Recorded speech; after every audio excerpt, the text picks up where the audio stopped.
Chapter 4. The Killing of Madhu and Kaitabha. Om Shri Ganeshaya Namaha. Mudgalacharya said to Daksha, "Thereafter, Brahma created Brahmins from his mouth. From his arms he created the Kshatriyas, the warrior caste. From the thighs he created the Vaishyas, the tradesmen.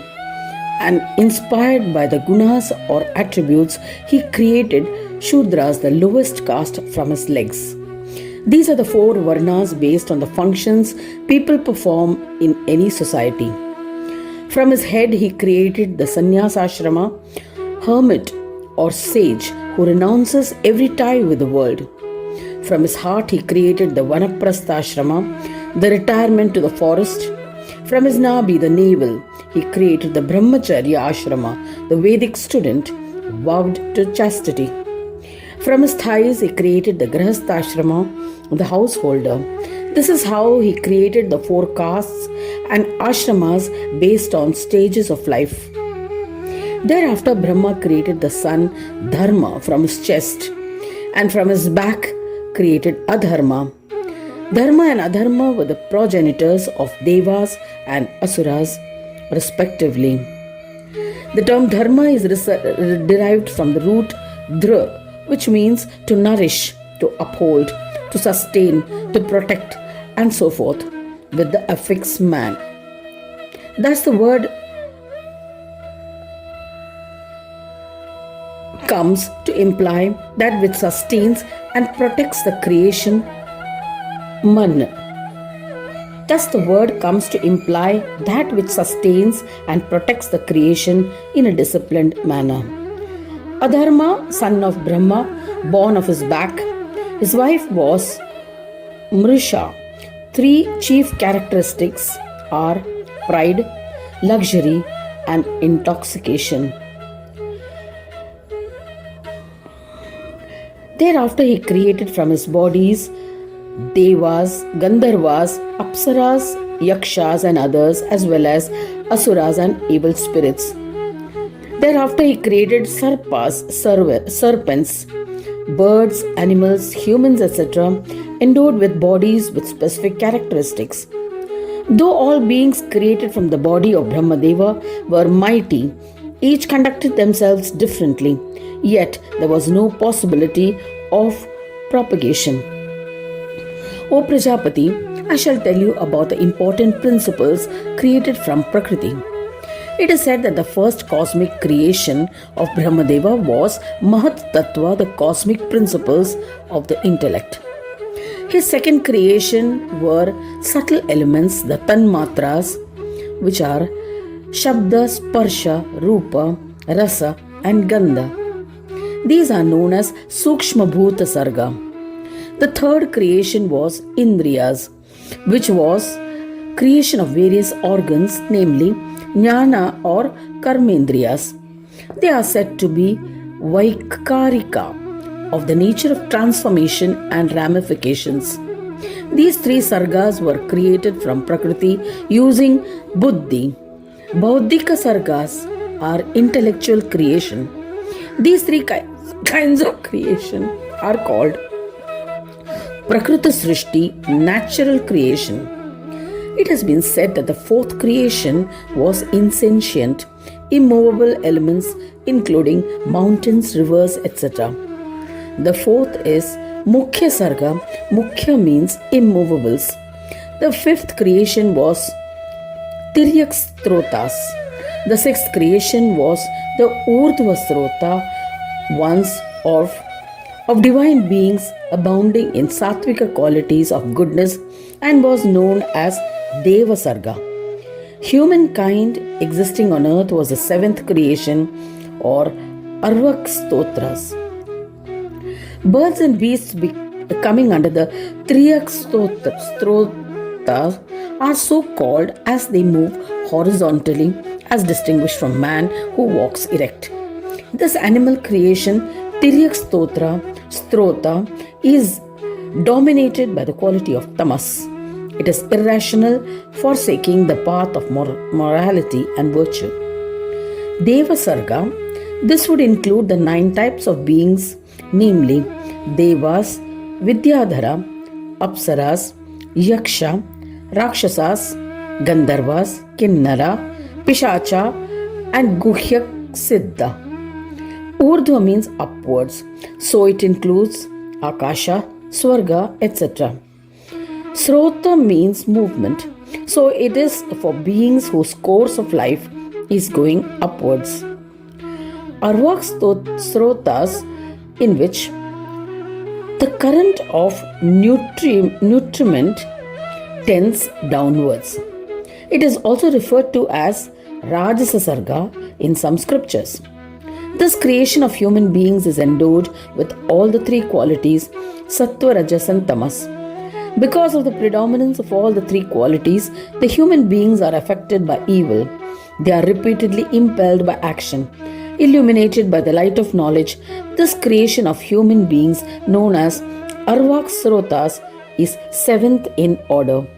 The eighth creation was that of Bhutas and other such creatures and was called Bhutika Sarga, creation of elements. Wise ones must comprehend that Kaumara Sarga was the ninth creation. Of the nine Sargas, three are Prakrita, evolved from Prakriti.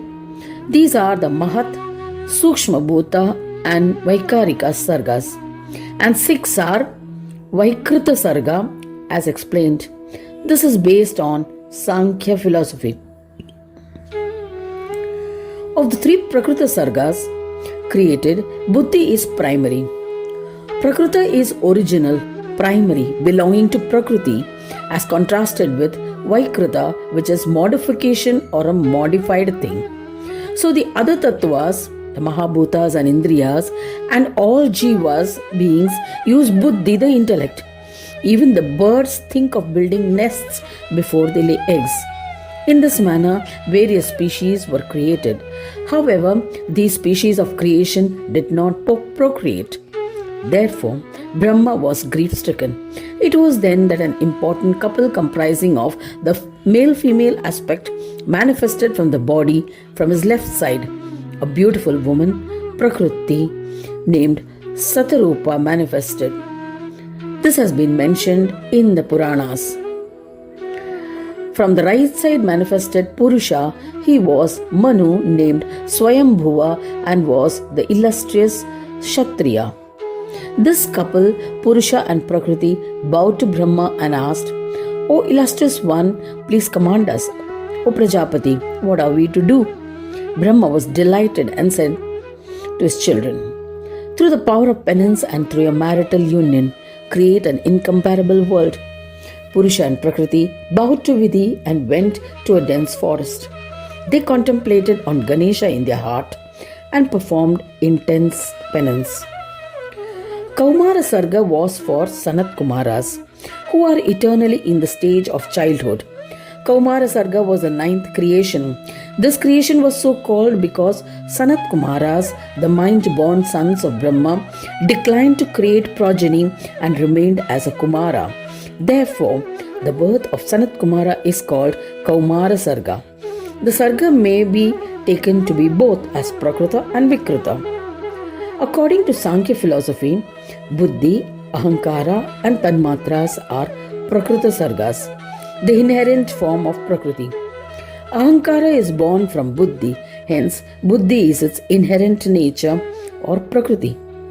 The Tanmatras are born from Ahankara, hence Ahankara is the inherent nature or Prakriti of Tanmatras. The five Mahabhuta and Indriyas are born from Tanmatras. Hence, Tanmatras are the inherent nature of or Prakriti of Mahabhutas and Indriyas. Thus, Buddhi, Ahankara and Tanmatras are the three Prakritis. The doctrines in Mudgal Puran are slightly different. Buddhi has been mentioned as Mahat, the first creation. Tanmatras are the second creation and Indriyas are the third creation. Ahankara has not been mentioned. A jiva endowed with Indriyas must be taken to represent Ahankara. This is also true as the ego of an individual is its sense of identity or I-ness. Later, from the shadow of Vidhata, Brahma manifested the pious Kardama Muni, Seeing him, Brahma commanded him, commence the propagation of mankind. Kaitabha went to a forest, performed austere penance, and meditated on the dark-skinned Vishnu. He prayed for capabilities to create progeny. In the meantime, from the wax in Vishnu's ears, two extremely wicked and terrible Daityas manifested. They were named Madhu and Kaitabha. They conquered the three worlds with their valor soon after their birth. All devas were terrified. They ran helter-skelter. When Madhu and Kaitabha ran towards Brahmadeva with the intention of devouring him, Brahmadeva sang hymns of praise to please Devi Nidra, goddess of sleep. Vishnu was in the clutches of Devi Nidra. Nidra liberated Vishnu from his sleep. As a result, Vishnu awoke from his slumber. A ferocious battle ensued between Vishnu and Daityas. He wrestled Madhu and Kaitabha with great vigor, yet Vishnu was unable to defeat him. This battle continued for 5,000 years. Vishnu was helpless and was mauled by the mighty Daityas. Vishnu fled and took refuge with Shankara with devotion. He was trembling in fear as he narrated the events of the wrestling duel and requested Shiva to advise him so that he could be victorious. Shankara replied, You have forgotten to remember Ganesha before the battle started. Worship him with devotion and you will be victorious. Shiva initiated Vishnu into the six-syllabled Sadakshara Mahamantra of Ganesha. Thereafter, Vishnu went to the province of Dandakaranya to perform austerities. Sitting in Padmasana, he meditated on Gajanana while chanting the six-syllabled mantra and commenced austere penance. After 1,000 years, Ganapati was pleased and manifested to grant Vishnu a boon. Vishnu was grateful, performed his puja. He bowed to Gajanana with devotion.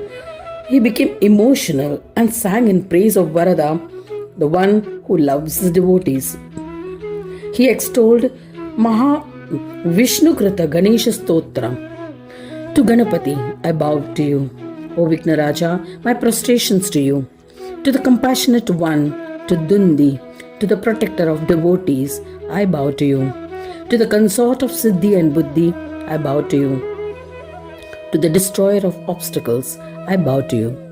To Heramba, who creates obstacles for non-devotees, I bow to you.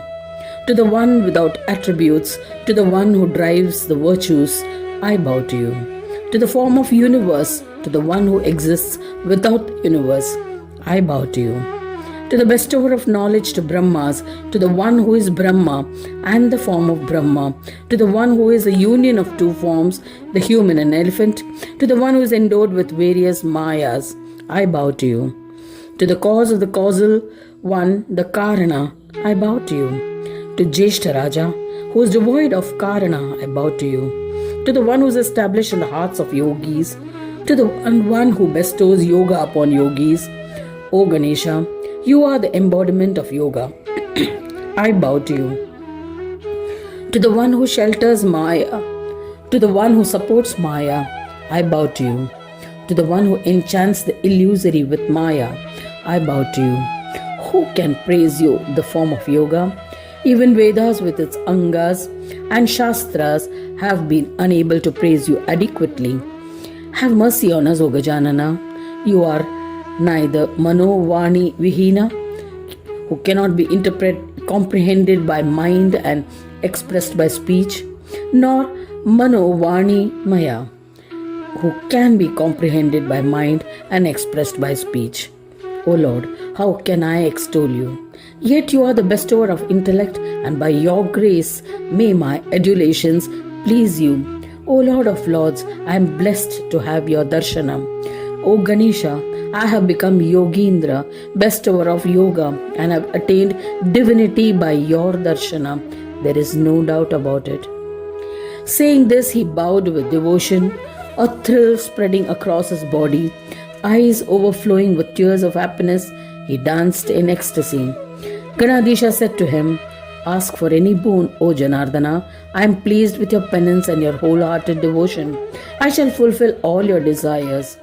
O Vishnu, this stotra composed by you will always bestow all siddhis on anyone who reads or listens to it. O Keshava, by my grace, devotees will be blessed with fulfillment of all desires, and the stotra will be a means to acquire dharma, wealth, desires, and liberation. Mudgalacharya said to Daksha that when Ganesha said thus, Vishnu was overjoyed. He bowed to him and asked for a boon. He asked, "If you are pleased with me, then grant me steadfast devotion at your feet. Grant that my devotion to you will be single-pointed and unwavering. O Ganadisha, grant incomparable knowledge, fame, and many capabilities. O Vignapa, suggest a stratagem to destroy the Daityas, Madhu and Kaitabha. Grant me the strength to kill other Daityas." Hearing to this prayers, Gajanana said, "O Devesha, go to war with faith, and you shall defeat the two Daityas with your powers." Pleased with your penance, Brahmadeva had previously granted Madhu and Kaitabha a boon, but had kept the knowledge of their death a secret. He had revealed the secret of how they could be killed only to them. These Daityas will themselves reveal their secret to you. This will enable you to kill the mighty Daityas using the method revealed to you. I shall enter in their hearts by the power of Maya.